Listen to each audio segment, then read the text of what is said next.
வேஜாஸ் பேசுகிறேன். இப்போ நம்ம கரெக்டாக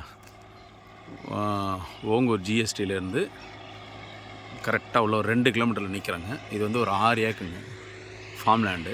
இந்த இதுலேருந்து அப்படியே இது வரைக்கும் வந்து சுற்றி ஃபென்சிங் பண்ணியிருக்கு. ஃபுல்லாக தென்னை மரம், மாமரம் இந்த மாதிரிலாம் வச்சுருக்குறாங்க.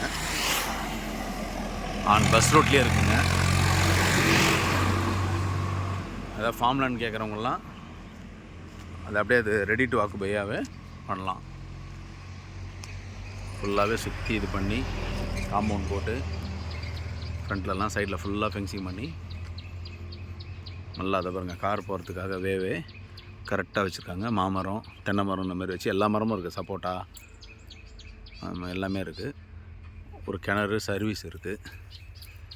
6.5 ஏக்கருங்க இது. ஒரே ஓனரு. இது வந்து ஒரு 2-3 பேர் கூட, ஏன்னா ஃப்ரண்டேஜ் வந்து கிட்டத்தட்ட ஒரு 300 அடிக்கு மேலே இருக்குங்க. அப்படியே நேராகவே கூட, அதாவது 100 அடி 100 அடி 4க்கு ஒரு 2 ஏக்கராக கூட நீங்களே கூட பிரிச்சிக்கலாம். ஃப்ரண்ட் சர்க்கிள் எடுத்திங்கன்னா பஸ் ரூட்லேயே இருக்குது. இடம் நல்லா அருமையாக இருக்குங்க. இந்த ஏரியா ஃபுல்லாக ரெட் சாயில் மண்ணுங்க. மண்ணும் நல்லா அருமையாக இருக்கும் அது. ஸோ வேணுன்றவங்க கான்டாக்ட் பண்ணுங்கள். நன்றி, வணக்கம்.